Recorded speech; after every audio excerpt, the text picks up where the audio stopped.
Bismillahirrahmanirrahim.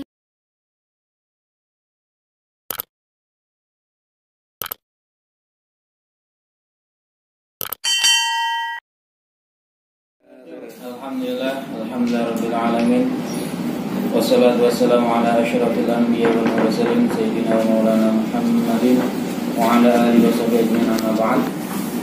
Yang saya hormati rekan-rekan sekalian, alhamdulillah pada sore diiringi dengan hujan. Mudah-mudahan sebentar aja ya pulang, nggak hujan enak tuh. Amin. Sampai rumah hujan lagi ya. Amin. Momen paling Ngapain indah ya. Ngapain? Tahu deh gue dong. Iya. Gue juga masih aja kemana? Bukan saya. Ya. Kita baca Fatihah yang kita niatkan untuk diri kita pribadi dan keluarga kita. Mudah-mudahan Allah jadikan keluarganya sakinah mawaddah warahmah. Amin. Allah ampuni segala dosa kita. Amin. Allah terima segala amal ibadah kita. Amin. Allah berikan taufik buat kita agar mudah melangkah dalam beribadah mencari ridha Allah Subhanahu wa taala. Amin. Amin. Kita doakan buat JNE menjadi perusahaan yang kokoh berdiri lebar berkibar. Amin. Menjadi perusahaan yang semakin diridhoi Allah Subhanahu wa taala. Amin. Diberi keselamatan dan menjadi berkah buat kita semua, dan juga bermanfaat untuk orang-orang yang tinggal di sekitar kantor JNE. Amin. Dan apa yang menjadi niat kita, apa yang menjadi hajat kita dikabul oleh Allah Subhanahu wa taala untuk taat ibadah kepada Allah Subhanahu wa taala. Ala hadhihi niyyah wa li kulli niyatin salihah. Al-Fatihah. A'udzu billahi minasyaitonir rajim. Bismillahirrahmanirrahim.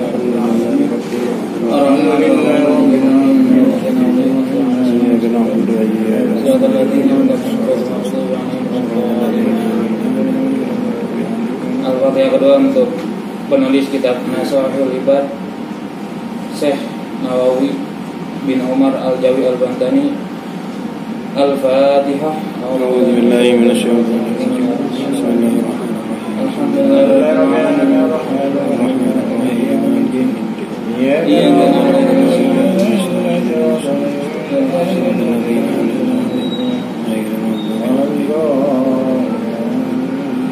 Jamaah sekalian, pada sore ini kita coba bahas kitab Nashihul Ibad. Ya, mungkin udah pada tahu ya. Saya duduk di sini bukan berarti paling pintar ya, teman-teman bisa jadi lebih paham dari saya ya. Kedepannya berarti bisa kali ya, bisa kali gantian. Kau gembul mah. Ya, jadi YouTuber. ini forum sharing. Kalau saya salah, saya kurang, ya dikoreksi gitu ya. Ini Nashihul Ibad ini saya pelajari ya, dan isinya adalah nasihat-nasihat ya, yang kata Syekh Nawawi Al-Bantani di sini, alal munabihati alal isti'dadi liyaumil mi'ad. Stimulun ya. Stimulun apa ya? Stimulun ya. Ya. Stimulun licin. Iya lah, seperti itu lah ya. Penyemangat kita ya, pengingat kita, kemudian adalah menjadi persiapan kita ya, persiapan istidad ya, persiapan kita liyaumil mi'ad, untuk hari tuang kita nanti ya, hari kiamat nanti, hari meninggalnya kita nanti ya, maksudnya meninggalnya kita nanti ya. Jadi kitab ini membahas tentang nasihat-nasihat kepada kita nih selaku hamba Allah untuk mempersiapkan diri menuju kepada kematian.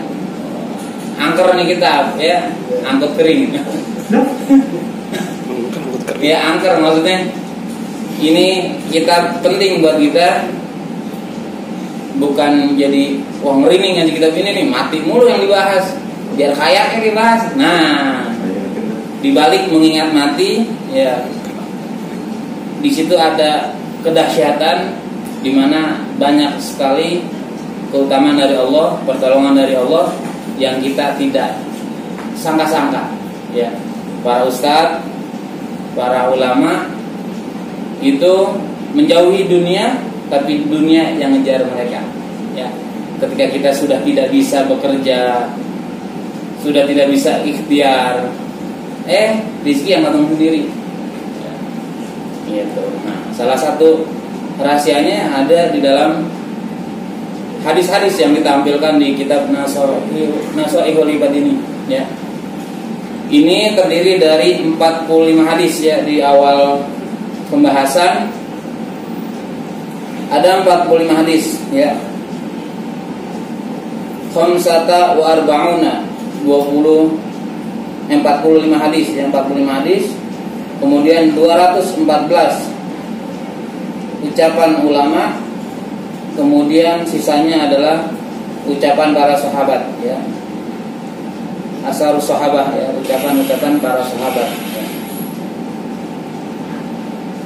Kenapa kita perlu nasihat para ulama, kemudian ucapan-ucapan para sahabat? Karena mereka adalah orang beriman ya, yang tingkatan imannya pasti lebih tinggi ya. Sahabat ya, pertama Nabi, kemudian tingkatan keimanan selanjutnya adalah keimanan para sahabat. Semakin kesini semakin terkikis ya, tingkatan keimanan ya, tingkatan ibadahnya, kualitas ibadahnya gitu ya. Tapi beruntungnya bagi kita yang seperti pernah saya sampaikan, ittaqu firasata mukmin, takutlah akan firasat, prasangka, penglihatan orang-orang beriman. Kita nih termasuk ya.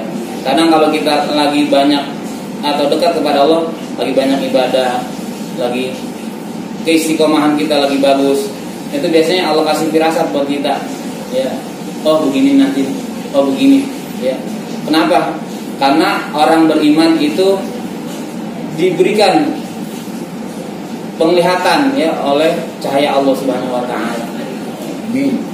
Jadi kita perlu nih nasihat-nasihat ulama, orang beriman yang kualitas keimanannya kita rasa lebih tinggi daripada kita.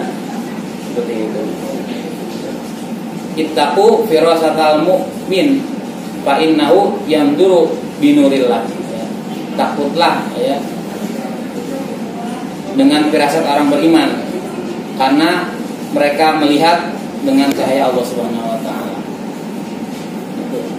Itu ceramah yang pernah disampaikan oleh Habib Qais Asgaf. Ya.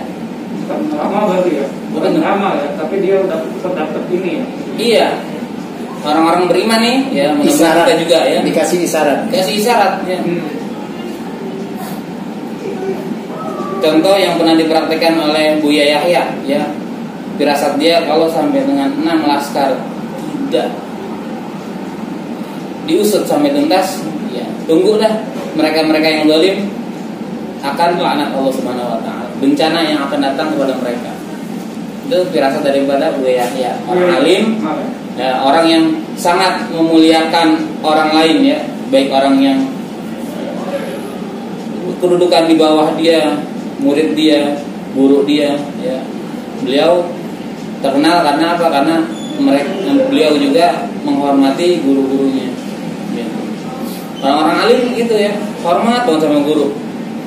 Kalau lihat statusnya Habib Qais WA-nya ya, dia sama guru tuh ya Allah ya, nyuapin Habib Ali almarhum, nyuapin Ustaz Abdul Somad ya, duduk di bawahnya Habib Ali duduk di bangku di bawah. Oh iya, hormatnya kepada guru luar biasa. Berkah dari guru bisa dirasakan kita.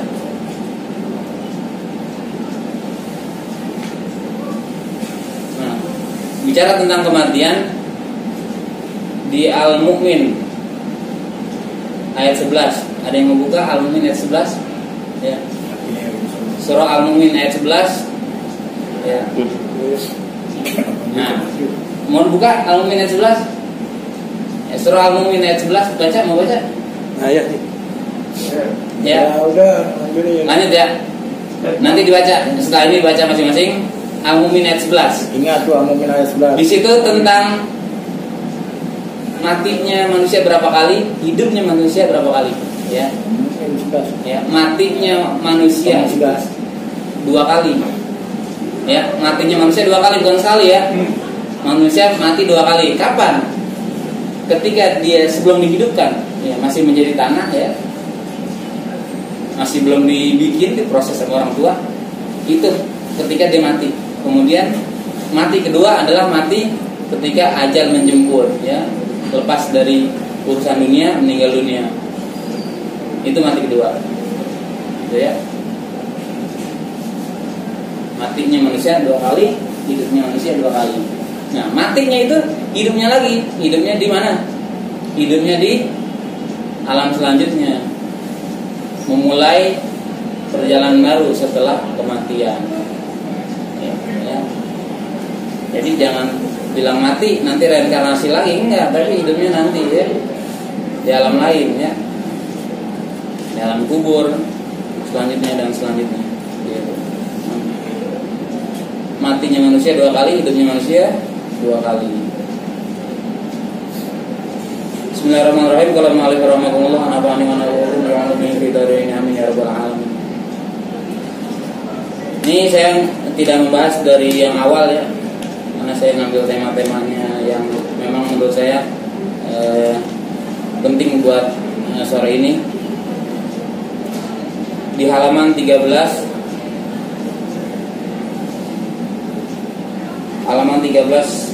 makalah 23 ya. Jadi di sini ada 415 makalah ya. 214 makalah. Nah, saya coba buka makalah yang ke-23 ya. Dari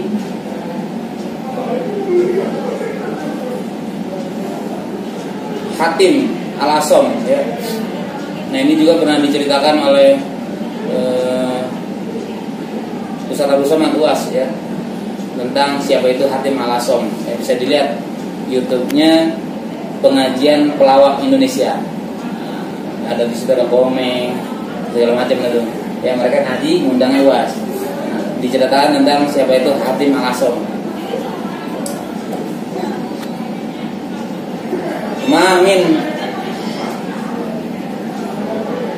Mamin sobahi illa wa yaqulu asyaitanu li ma taqulu wa ma talbisu wa aina taskun fa aqulu lahu aqulu al mautu wa albasu al kafna wa askunu al qabra fa yahrubu. Suatu pagi setan bertanya kepadaku, kata Hatim Al-Asom. Jadi setan yang nanya kepada Hatim Al-Asom. Nah, apa yang kau makan? Pertanyaan pertama, apa yang kau makan? Kedua, apa yang kau pakai? Ketiga, di mana engkau tinggal? Nah, 3 pertanyaan ini yang memang menjadi nasihat buat kita terkait pesan ingat akan kematian, ya. Apa yang kau makan? Kemudian yang kedua, apa yang kau pakai? Ketiga, wa aina taskun, dan di mana engkau tinggal? Jawaban Hatim Al-Asom, aqulu al-mautu, ya. Aku makan kematian. Makananku maksudnya ya, makananku kematian. Makananku kematian. Maksudnya apa? Merasakan pahitnya kematian. Kemudian wa albasu al kafna. Kemudian aku pakai kain kafan ya. Yang dipakai apa? Yang dipakai adalah kain kafan. Kemudian aku tinggal di kubur ya, tinggal di dalam kubur maksudnya ya. Aku tinggal di dalam kubur. Itu jawabannya. Kemudian fayahrubu, maka kaburlah malaikat. Kaburlah setan, maaf ya. Setannya kabur. Wah, ini orang 3 hal yang ditanya, 3 hal ujung-ujungnya kematian semua. Berarti dia mengingat mati tiap hari ya. Tiap hari Hatim Al-Asom ini mengingat mati. Maka kalau orang udah seperti ini, setan udah takut dah. Gitu ya. tiap hari ingat mati. Ya Allah, bekal saya buat mati udah berapa banyak kebaikan yang saya lakukan, kejahatan seberapa banyak yang saya udah lakukan. Jangan sampai selalu kejelekan tiap hari saya lakukan, tapi sebaliknya itu kebaikan yang saya lakukan, gitu ya. Kayak pembicaraan Pak hari itu ya, ceritain ngomongin mati mulu, ya. Udah merasa udah tua. Padahal kematian itu hadir bukan karena tuanya. Kapan aja, yang muda bisa meninggal duluan, yang tua apalagi ya. Yang muda bisa duluan, yang tua apalagi ya. Gitu. Wa yahrubu minni, maka setan itu kabur dariku. Jadi apa tadi? Makanannya Hatim Al-Asom adalah kematian. Makanannya adalah kematian, ya. Makanannya kematian. Kemudian pakaiannya adalah kain kafan. Tempat tinggalnya adalah kuburan. Ini bukan beneran gitu, tapi setiap hari dia mengingat kematian. Maksudnya gitu ya. Bukan tiap hari dia mau tidur di kuburan, bukan ya. Tapi dia selalu mengingat kematian, ya. Dari pagi sampai malam, dari bangun tidur sampai mau tidur lagi. Yang terakhir, ya, ini penting. Ani Nabi Shallallahu Alaihi Wasallam makalah berupa hadis, ya, daripada 45 hadis. Yang tadi ya salah satunya hadis di makalah ke-24. Man kharaja min kullil ma'asiyati la yajid ta'ah aghnahu Allah Ta'ala min ghairi malin wa ayyadahu min ghairi jundin wa azzahu min ghairi ashiratin.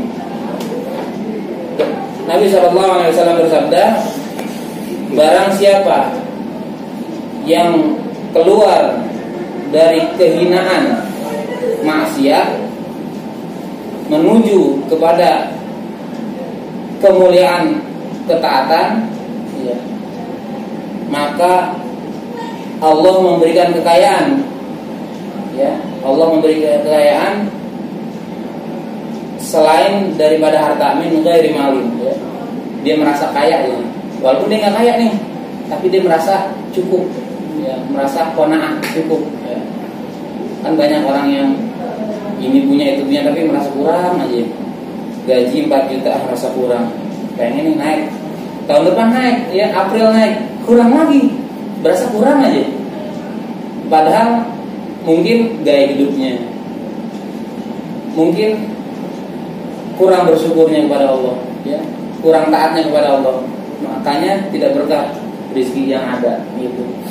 Gaji udah dari 3 juta sampai dengan 10 juta masih kurang aja, ya. Coba lihat maksiat kita masih jalanin belum? Masih jalanin enggak? Kalau masih jalanin, nah itu kuncinya adalah pindah dan hijrah, ya, dari kemaksiatan kepada ketaatan. Itu ya. Jadi barang siapa yang mau keluar daripada maksiat menuju taat, maka ya 3 hal yang Allah berikan. Pertama, mengkayakan dari selain harta, ya. Karena yang membuat merasa kaya bukan harta sebenarnya, tapi hati kita, ya, rasa syukur kita kepada Allah Subhanahu Wa Taala. Ya. Banyak yang kita lihat susah, tapi ternyata senang-senang aja, ya, ibadah lancar, ya. Kehidupan rumah tangga rukun. Ini udah kaya, bapaknya di mana tahu, ya, nyari nafkah doang. Pokoknya anaknya pergaulan bebas, narkoba segala macam, ya. Istrinya selingkuh, banyak tuh orang udah kaya, ya, jadi wakil DPD, ya, udah mapan hidupnya, selingkuh, ya. Hampir tiap hari tuh berita saya tonton, ya, istrinya selingkuh. Kenapa? Karena suaminya merantau, padahal udah bangun rumah di kampung buat istrinya, dipakai buat selingkuh sama laki-laki lain. Kemudian wa ayyadahu min ghairi jundin, dan Allah memberikan kekuatan selain daripada adanya tentara. Ya. Dia kuat nih, bukan kuat karena punya tentara. Dia nggak punya tentara, tapi dia Allah berikan kekuatan, keyakinan yang kuat, badan yang kuat, dan orang melihat dia segen. Enak kan ya kalau dilihat orang kok berwibawa ya. Padahal pakaiannya biasa aja, tingginya nggak pendek lah. Tapi orang lihatnya besar ya, orang hormat sama dia. Seperti itu. Allah memberikan kekuatan dari selain tentara ya. Allah yang memberikan kekuatan. Kemudian wa'azahu min ghairi 'ashiratin, diberikan kemuliaan ya dari selain kelompok ya. Allah memberikan kemuliaan bukan karena dia berada di kelompok satu ya. Contoh, dia bergaul karena dia direktur di situ. Allah muliakan karena di lingkup tempat dia kerja ya, direktur dihormati ya. Tempat lain belum tentu. Tapi nggak pakai seperti itu. Bagi orang yang meninggalkan maksiat menuju ketaatan, maka Allah berikan kemuliaan dimanapun dia berada. Nggak terbatas satu lingkup, nggak terbatas pada satu daerah. Dimanapun dia berada, Allah berikan kemuliaan. Oh, enak banget kan? Bukan karena dia kaya terus kemudian dia bagi-bagi duit terus dihormati, enggak. Pokoknya ada dia di situ, udah kita hormatnya. Kenal juga belum, tapi udah sebenarnya udah hormatnya sama dia. Kelihatannya mulia di hadapan kita. Oh, itu orang-orang yang sudah meninggalkan kemaksiatan menuju ketaatan. Maksiat apa sih? Durhaka kepada Allah, itu maksiat. Maksiat itu bahasa Arab, artinya durhaka kepada Allah Subhanahu wa taala. Nah, mudah-mudahan dengan pembahasan ini Allah berikan kekuatan buat kita meninggalkan maksiat ya. Secara total menuju kepada taat kepada Allah Subhanahu wa taala. Ya. Sekian, mohon maaf kesalahan Al-Quran. Kita tutup dengan doa kepada Subhanallah wa bihamdika asyhadu an la ilaha illa anta astaghfiruka wa atubu ilaik. Sekian dan terima kasih. Mohon maaf kesalahan Al-Quran. Billahi taufiq wal hidayah. Wassalamualaikum warahmatullahi wabarakatuh. Waalaikumsalam warahmatullahi wabarakatuh. Oh, anjing, pakai lagi gini.